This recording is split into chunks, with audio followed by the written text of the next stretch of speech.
19대 대선일 아침에 함께하고 있습니다. 김현정의 뉴스쇼. 오늘은 특집 아닌 특집으로 꾸미고 있는데요. 매주 목요일에 만나던 리얼미터 이택수 대표를 오늘은 대선 당일에 조금 앞당겨 모셨습니다. 이 대표님 어서 오세요. 예, 안녕하세요. 투표는 어떻게 사전 투표를 하셨어요? 네, 방금 하고 왔습니다. 아, 하고 오셨어요? 네. 무슨 동이시죠? 여의도 중학교에. 여의도에서. 예, 하고 왔습니다. 거기 분위기는 어떻든가요? 아직은 사람이 많지 않았습니다. 제가 한 7시 20분경에 했는데. 예. 그렇게 줄이 많이 있지는 않았습니다. 8시 투표율이 나왔네요. 8시 네. 현재 전국 투표율 5.6%. 5.6%면은 지난번 대선과 같은 시각 비교하면 어떤 거죠? 8시에 지난 18대 대선 때 11.6%였거든요. 5.6%면 낮네요. 대략 좀 6%포인트가량 낮은 수치죠. 근데 사전 투표가 워낙 이번에는 많았기 때문에 지난번 사전 투표가 없었고. 이미 26%가 지금 한 상황이기 때문에 합치면 30%가 넘지만 아까 7시 기준 했을 때는 지난 18대랑 비슷했는데 8시 기준에서는 이미 그 시간대 할 분들은 사전 투표에 많이 하신 것이 아닌가 이런 생각이 들고요. 그렇죠. 아무튼 사전 투표가 많았기 때문에 18대 대선 곡선과는 바로 비교할 수는 없을 것 같고 조금 완만하게 상승을 할 것 같은데요. 아무튼 선관위 예측대로 대략 80% 안팎. 그러니까 지난번 75.8%보다는 다소 높은 수치가 아닐까 리얼미터도 전망하고 있습니다. 오늘 그 80% 투표율을 넘느냐 안 넘느냐가 굉장히 중요한 관전 포인트 중에 하나인데 투표율을 가늠할 수 있는 시간대를 이게 가능할까요? 나올까요? 지난 18대 대선 때 12시에 35%가량의 투표율을 보였거든요. 낮 12시. 예. 대략 역대 선거를 보면은 낮 12시에 전체 투표율의 절반에 못 미치는 한 46%가량. 그러니까 절대 투표율이 아니라 전체를 100으로 봤을 때 대략 50% 가까운 투표율이 12시쯤에 나타난다는 것이거든요. 아무튼 지난 18대 대선을 기준으로 보면은 12시 한 35%가량을 넘게 되면 마지막에 80% 가까이 갈 수 있다. 왜냐하면 지난 대선은 6시까지였으나 이번 대선은 또 2시간 연장됐기 때문에 또 사전투표도 있었고요. 그러면 이번에 투표가 있었기 때문에 그 투표율을 넣어서 35, 50 이렇게 보면 되는 건가요? 그 합쳐지는 시간은 제가 정확하게 지금 파악을 못했는데요.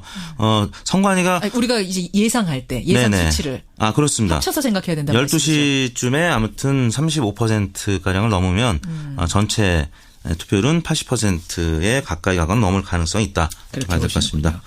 여론조사기관 대표로서 수많은 선거를 직접 겪어본 입장에서 이번 선거의 특징은 뭐라고 보세요? 첫 번째는 구도와 판세에 큰 변화가 없이 왔다. 단일화 연대가 항상 대선 중반 종반에 있어 왔는데 사퇴한 후보가 거의 군소 후보들을 제외하고는 없었고요. 오자 구도가 끝까지 갈 것인지 관심의 대상이었는데 끝까지 왔습니다. 그리고 두 번째는 TV 토론의 영향력이 상당히 컸다. 지난 대선 때 검증을 제대로 못해서 탄핵 사태까지 온 것이 아니냐. 유권자들의 소외가 결국 TV 토론을 보게 했고 TV 토론에서 많은 또 그 변별력이 생긴 것이 아닌가 싶습니다. 특징 TV 토론 그리고 단일화 없이 쭉 온 구도에 큰 변화가 없는 선거라는 점이 커다란 특징. 투표율에 영향을 미치는 요소는 뭐예요? 날씨 일단 있을 거고. 전체 투표율에 영향을 미치는 거는 결국 세대 간의 투표율 차이인데요. 지난 18대 대선에 보면은 20대가 68.5, 30대가 70, 대략 20, 30대가 10명 중에 7명가량밖에 투표를 안 했는데 5, 60대가 당시에 82% 또 80.9% 이런 식으로 집계가 됐단 말이에요. 20대 30대보다 5, 60대가 10%포인트 이상 높게 투표를 해서 투표율이 75.8% 예상보다 높았음에도 박근혜 대통령이 당선을 됐단 말이에요. 그래서 결국에는 세대별 투표를 자세히 들여다봐야 되는데요.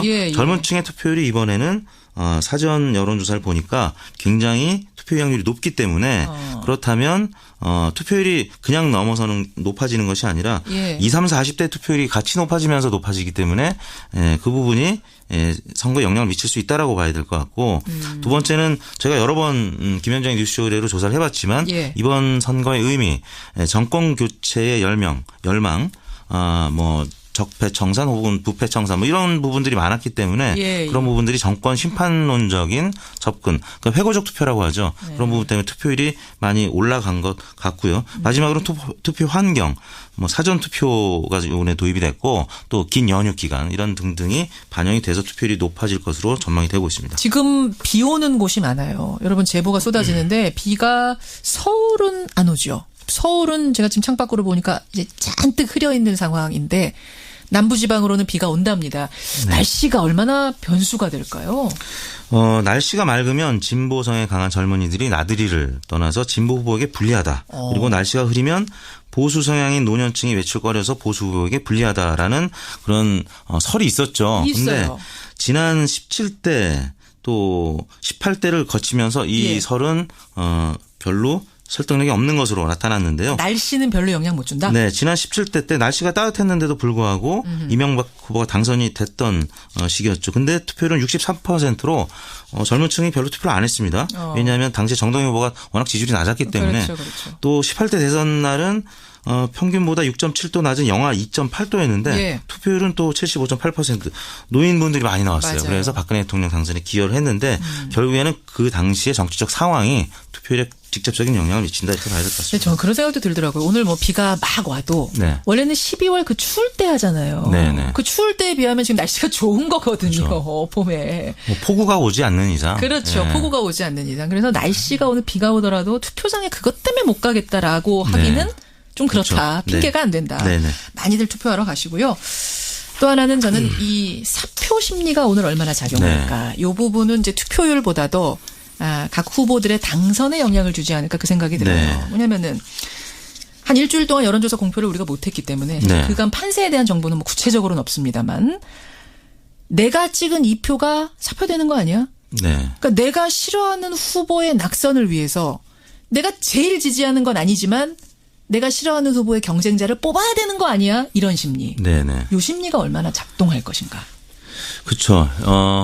내가 좋아하는 후보 꼭 당선을 시켜야 되겠다는 그런 심리가 있는가 하면 또 지지율이 낮지만 내가 투표하는 후보가 뭐 1등은 아니더라도 정치적으로 큰 의미가 있을 수 있다라고 하면 그 후보한테 투표할 수 있는 것이죠. 그렇죠. 그 부분을 강조한 후보들이 바로 하위권 후보들 심상정, 유승민 이 후보들은 여러 가지 의미를 부여하면서 투표 동료를 했는데요.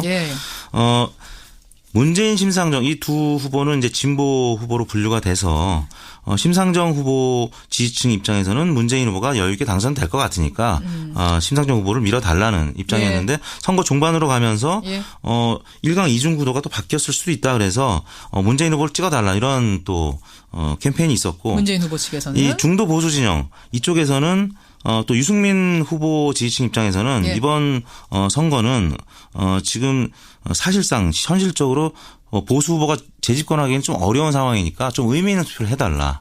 이런 식의 캠페인을 유승민 후보 쪽에서 한 것 같습니다. 물론 당선 가능성이 있긴 하지만 문재인 후보에 비하면 당선 가능성이 좀 현저하게 낮은 것으로 여론조사 결과들이 발표되어 왔었기 때문에 그렇다면 실질적으로 당선 가능성보다는 그런 의미를 찾아서 나에게 투표해달라 이런 캠페인이 유승민 후보 쪽에서 많이 있었고요. 그런 부분이 선거 종반까지 계속 블랙아웃 기간에 많은 SNS나 카톡 뭐 이런 부분에서 의견들이 있었는데 결국에 어떻게 될지는 우리나라 이 특수성 상 때문에 블랙아웃 기간 때문에 사실 이 부분이 선거에 도움이 됐는지 안 됐는지 사회 판단이 돼야 되겠지만 제가 봤을 때는 뭐 그다지 큰 영향은 미치지 못했던 것이 아닌가 싶습니다. 그래요.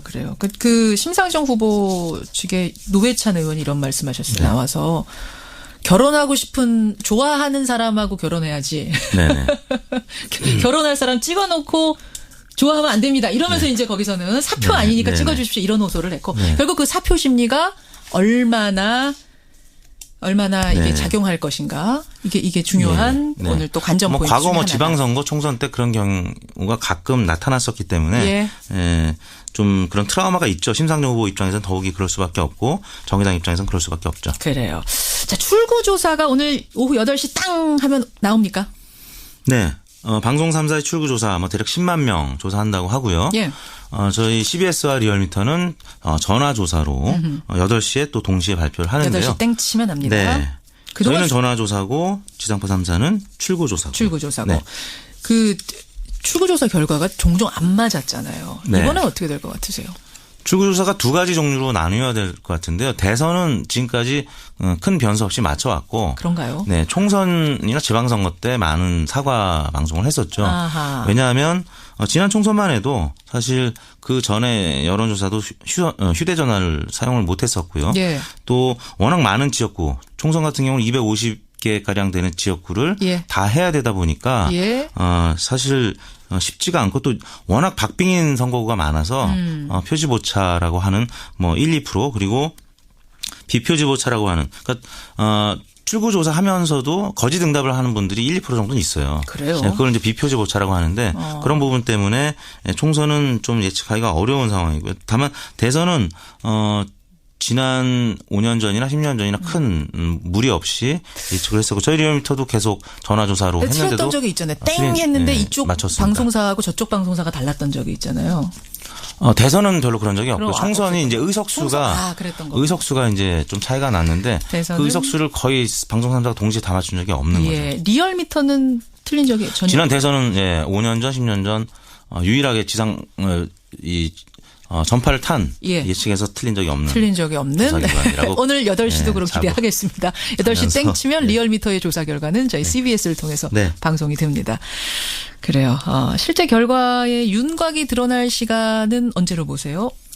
8시부터 이제 개표가 시작이 되기 때문에 평상시보다 2시간이 좀 늦어졌죠. 그래서 실적으로 한 뭐 12시 정도 돼야 윤곽이 잡힐 것 같은데 워낙 격차가 만약에 1, 2간 격차가 좀 크게 벌어진 것으로 그러니까 D-6 때 격차가 1강 2중 구도로 많이 벌어진 상태에서 마무리가 됐는데 예, 예. 그대로 만약에 이번 결과가 나온다면 예. 사실 뭐 뚜껑을 열 필요도 없이 어느 정도 한 10시까지 개표 상황을 보면 10시. 당선자는 어느 정도 윤곽이 잡힐 텐데 문제는 2, 3위, 4, 5위를 맞추는 게 굉장히 어려울 것 같습니다. 그러니까 이게 지금 출구조사 결과에서 차이가 크게 나왔다. 이러면은 조금 빨리 윤곽이 드러날 수도 있지만 네. 그렇지 않다 하면은 끝까지 봐야 되는 거예요. 그렇죠. 네. 그래서 이제 그 홍준표 안철수 캠프 측에서는 예. 여론조사가 그동안에 잘못했기 때문에 출구조사를 막상 뚜껑을 열어보면 박빙으로 나올 것이다라고 이제 기대를 하는 것이죠. 그래요. 출구조사 결과 8시 땡 치는 순간 CBS에서 방송이 되고요. 심리 분석 기법을 더 도입한 새로운 네. 시도가 이번에 있었어요. 그 결과도 오늘 발표해 주시는 거죠. 네. 저희가 5월 4일 날 원래 발표를 하려고 했다가 특정 정당이 발표를 못하게 가처분 신청을 하면서 예, 예. 발표 못했는데 카이스트 정재승 교수팀과 예. 또 마인드 브릭이라는 회사와 리얼미터 같이 진행을 했는데요.